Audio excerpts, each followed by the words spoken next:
Voici une petite démonstration pour la Saint-Valentin combinant les applications d'Adobe Illustrator et Photoshop. C'est inspiré d'un tuto de ma collègue Catherine Lachapelle. Vous trouverez le lien dans le texte d'accompagnement pour sa démonstration. La façon d'utiliser les outils est légèrement différente, puis ça revient au même. Je vais créer un nouveau fichier. Je vais le faire 256 par 256. Ces tailles sont davantage optimisées en interactivité parce qu'elles sont des multiples de 2, comme 128 par 128, 256 par 256, 512. Faut faire attention d'être vraiment en mode pixel pour ne pas faire des millimètres et des pouces, couleur RVB, le nombre de points par pouce, 72 points par pouce pour Internet. Alors, les formats comme ça, on peut les enregistrer. Donc, je l'ai déjà fait. Si j'écris ici 256 par 256, ce sera le nom de ce format qui va être conservé en mémoire que je vais pouvoir réutiliser la prochaine fois. Alors, je peux changer ma couleur. Dans mon nuancier, si je m'intéresse à respecter les couleurs web, je peux aller chercher dans la bibliothèque de nuances les couleurs web ici. Donc, j'ai une nouvelle page. Ce sont toutes des couleurs qui sont supportées par les navigateurs. Alors, je viens de choisir un rouge, je l'ai placé dans ma couleur d'avant-plan. Je vais prendre l'outil rectangle et je vais essayer d'utiliser au maximum l'espace de la taille que j'ai choisie.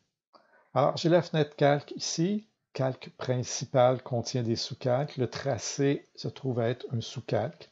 Et moi, j'aime bien travailler avec les propriétés et garder un œil ouvert sur mes calques. Alors, je vais prendre la fenêtre propriété et la déplacer ici sur le côté. Mon tracé, je pourrais le nommer, mais ce n'est pas utile. Mon tracé est sélectionné parce que j'ai un carré bleu. On peut voir ici sa boîte pour le manipuler. Je suis toujours avec l'outil pour créer mon rectangle et j'ai déjà une boîte de transformation qui est dessus avec des points à l'intérieur qui me permettent de les arrondir. Alors, je vais tirer mes points pour les arrondir. J'ai ma boîte de transformation qui est présente et lorsque j'amène mon curseur dans un coin, je peux tourner ma forme et si je tiens majuscule, je vais la tourner de 45 degrés.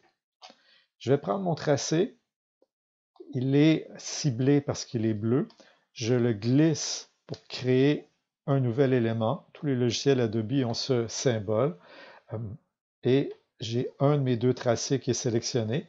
Et je vais faire la même chose avec un des tracés, c'est-à-dire que je mets mon curseur dans un coin, je tiens majuscule et je tire dans l'autre sens. Alors, je sélectionne en tenant majuscule mes deux tracés. Je vais aller chercher l'outil concepteur de forme.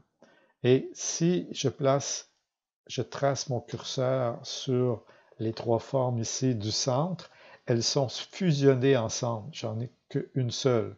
Toujours avec l'outil concepteur de forme, je tiens Alt et je supprime les deux formes qui sont là. Alors, voici mon cœur. Je me trouve à avoir un plan de travail. Le plan de travail, c'est la dimension, c'est la forme blanche qui se trouve à être ici. Je pourrais au préalable agrandir ma forme au maximum. Si je tiens à enfoncer la touche majuscule, je me trouve à avoir gardé les proportions hauteur et largeur égales. Je vais aller chercher la fenêtre plan de travail et je vais glisser mon plan de travail ici pour ajouter un autre élément. Alors, j'ai un autre plan de travail identique. La raison pour laquelle je crée des plans de travail différents pour chacun des cœurs, c'est qu'au moment de l'exportation de mes tracés, je vais avoir des fichiers séparés. Je me trouve à avoir mon tracé ici qui a été aussi copié. Je peux utiliser l'œil pour vérifier lequel est où. Et lorsque j'appuie ici sur le carré, ce tracé-ci est sélectionné. Donc, il n'est pas ciblé. Quand la ligne est bleue dans ma fenêtre calque sur un tracé, c'est plutôt pour le copier ou le supprimer. La sélection se fait par le carré bleu à droite. Alors, lorsqu'il est sélectionné, la fenêtre propriété affiche les propriétés de cet élément. Je pourrais changer sa couleur de remplissage. Je pourrais ajouter une couleur contour. Là, ce que je veux faire, c'est utiliser les effets spéciaux Et dans ma liste ici, je vais prendre des effets spéciaux qui sont propres à Illustrator. Donc, ils sont séparés. Illustrator et Photoshop. Ceux de Photoshop sont davantage matriciels. Alors, dans les effets d'Illustrator, je me trouve à avoir déformation et je peux choisir ici, sous déformation, la dilatation.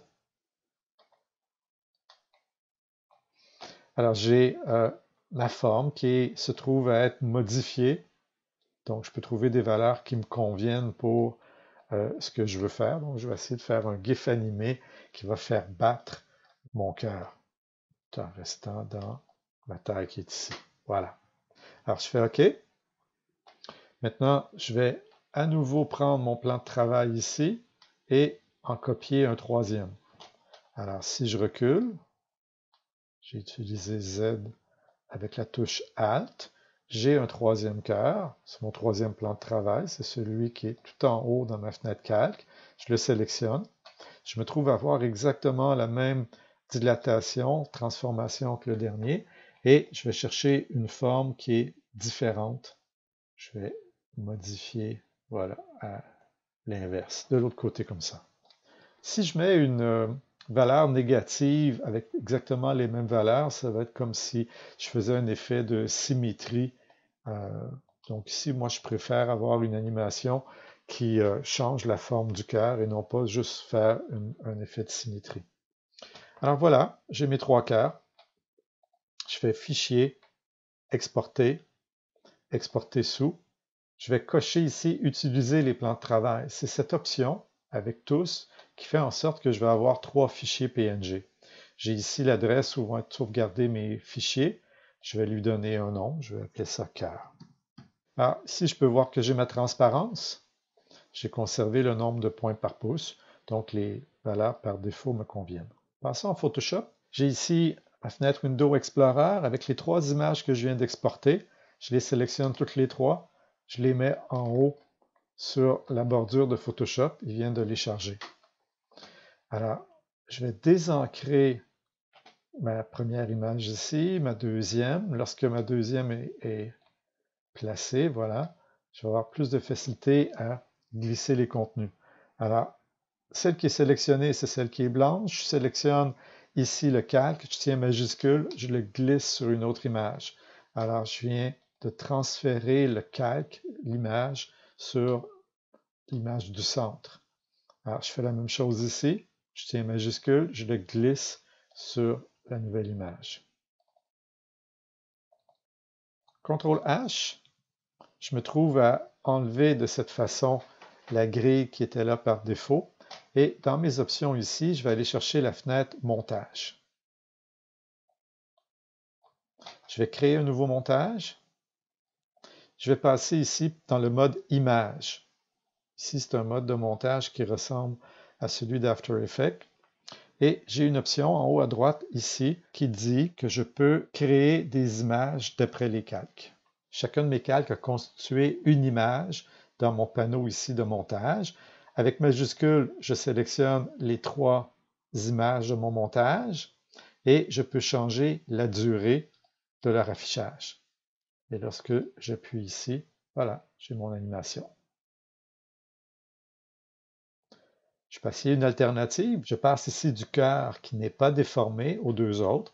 Je pourrais le copier pour voir qu'est-ce que ça ferait si je passais ici un cœur déformé, le cœur pas déformé, le cœur déformé, le pas déformé. Et je vais avoir une animation qui est légèrement différente. Voilà. Donc, c'est une question de rythme. Je pense que je préférais la précédente, alors je vais l'acheter. Et voilà. Alors, pour générer le GIF, je vais aller ici dans Exportation, Enregistrer pour le web hérité. J'ai mon format GIF qui est ici, avec le nombre de couleurs, la taille, et j'ai simplement à faire Enregistrer.